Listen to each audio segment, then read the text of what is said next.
Hi, welcome to the Small Shed. This Saturday we've got yet another brush with my Nemesis water. See you in a minute.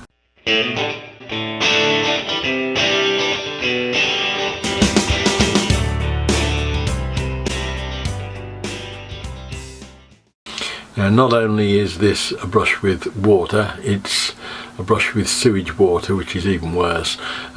This goes back several months and has been one of the other secondary items that's been delaying getting anything done in the shed, because I've been on and off working on the bathroom. It's our guest bathroom, so it's not as if it's a problem when it's out of action, but I discovered a problem in there that has taken months to get dried out and sorted out, and there's quite a bit of building work, if you like, to put it back together again afterwards. So it's disrupted everything. Thankfully now, touch wood, it seems to be sorted, and I think we're back on the right track.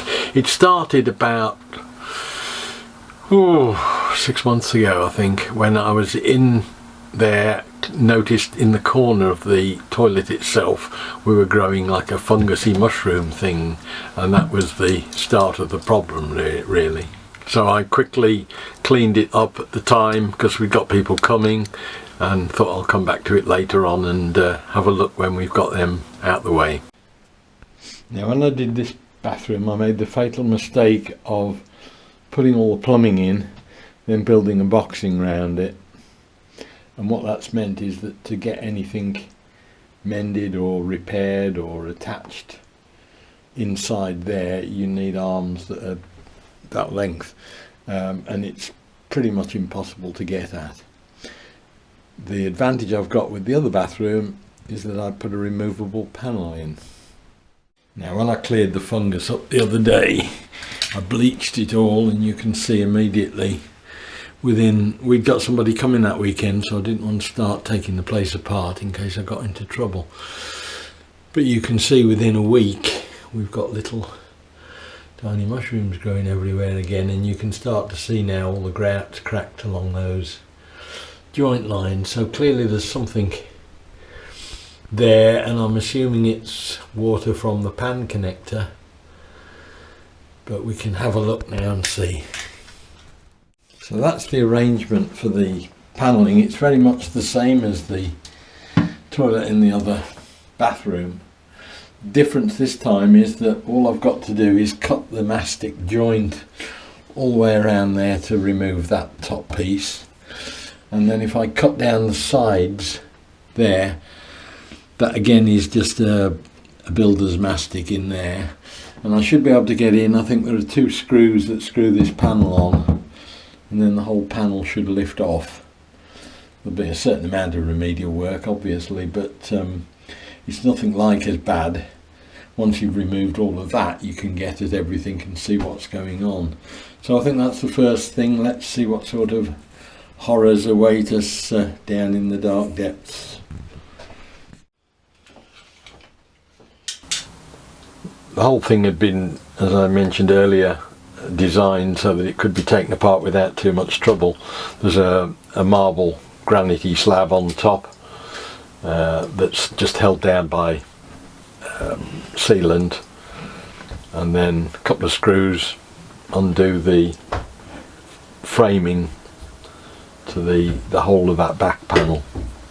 The bathroom was redone probably about getting on for 20 years ago now, so it's been in a while, and it hasn't been a problem up until recently. But the snag with this sort of thing is that it doesn't really manifest itself until quite a lot of damage has potentially been done, because you can't see what's going on underneath, and it had caused quite a lot of water to get into the floor.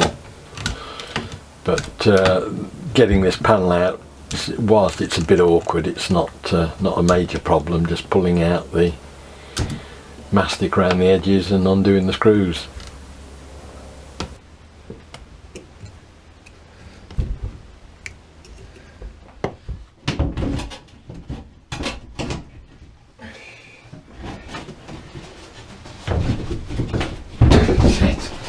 Oh, well, it may have been a pain, but it's easier to get at anyway.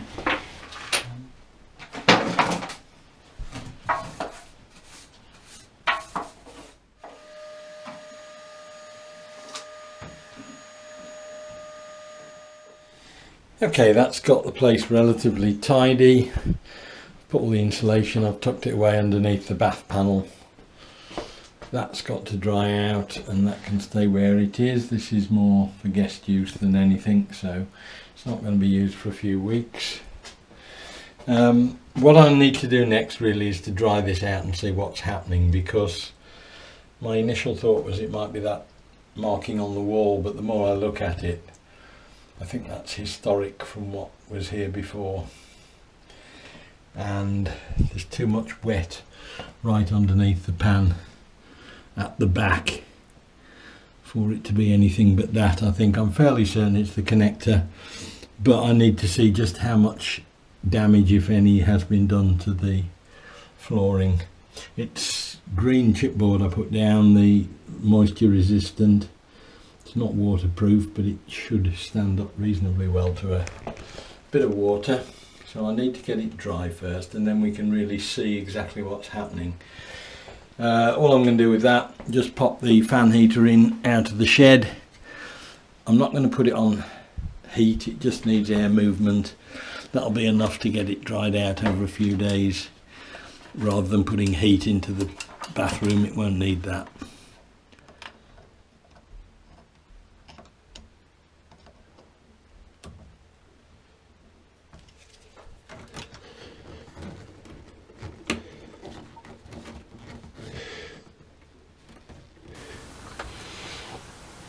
Now, in hindsight, it would probably have been easier to have taken the whole of the cistern out, but pulled the flush pipe off, undid the 2 screws that hold the pan to the floor,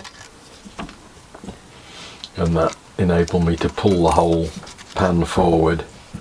But you can start to see that there's damage in the grout and quite a lot of damp in the floor. And of course it's underneath the tiles now, so it's going to take a while to get that sorted. Most of that water there that's coming off is basically due to the flush pipe being pulled off. But clearly there was a problem with the pan connector. And in fact, when I got into it, it's probably partly my own fault. Admittedly, it's lasted for 20 years or so, so it's not a major problem, but there are actually 2 pan connectors there. There's one on the back of the pan itself, and then a secondary one that I'd put into that. Presumably at the time I couldn't get the right bits or whatever, and it was a bit of a bodge by the look of it, so it's probably hardly surprising that sooner or later it would give a problem. Quickly put a plastic bag over the soil stack, because that is effectively venting straight to the sewers, so I didn't really want to fill the house with that. While we got the place tidied up, cleaned up a bit, popped down to the local tool station or Screwfix, I can't remember which now. Got a new pan connector, which was the right one, with a bit of flex in it and an extendable section. I find it's useful with these to get a little bit of rub a little bit of soap onto them before you push them in, and it makes them slide home more easily. But that just pushed back on, and then can just pop the flush pipe back in, test it to make sure it's all working without leaking, which again it is. The only water on there is from previous dribbles, but it's now stopped leaking, and then it's a matter of putting it all back together again. And as I say, there is still elements of moisture in there. I think that I've put the fan heater on just to blow air around, just to get it completely dry. And a couple of, several weeks later, the floor is still marked, but at least it's dried out, and I thought I might as well replace all of the damaged grout. Got one of the little grout tools, removal tools that you can get from do-it-yourself stores. Makes quite a good job of getting the old stuff out, ready to re-grout. Put it all back together again. In the process of pulling the bath panel out, I'd damaged a tile, but fortunately under the bath stored away for future use with some spares that I've got. But again, just pull the grout out and then break the tile away, cut a new one and pop it in its place. I could have just stuck the old one back in because I think most of it is hidden by the panel when it goes on, but thought I might as well make a decent job of it if I could. Screw all the panelling back together and pop the cover back on. I think most of the morning was spent trying to fathom out the order in which I put this lot together, because I kept putting the flush mechanism into the panel first and it wouldn't fit, and then I had to thread the wires through, and then I got the pneumatic tubes through, and then I got the connector on the wrong bit. It just went on like that for hours. Pop the insulation back in. This is just really to keep the noise down because it backs onto a bedroom, but just pop that back in. Fortunately that wasn't wet because it had been up in the air. Granite back on top,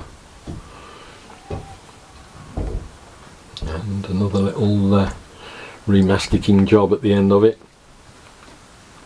The advantage with this one is that it's normal decorator's cork I've used, which is water soluble. Screwed the skirting back on at the bottom, grouted up the floor,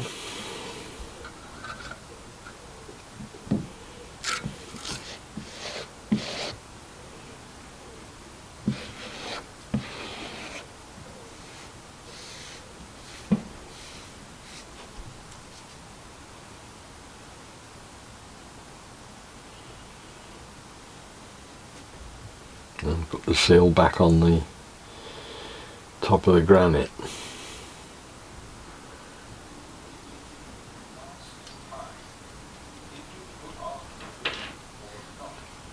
Just left a little bit of touching up with paint. I wasn't going to get into repainting all the skirting boards and everything, so I just did a quick touch-up job on that. And that's put the bathroom back ready for use by next time we get grandchildren and whatever down. Put it back to normal again.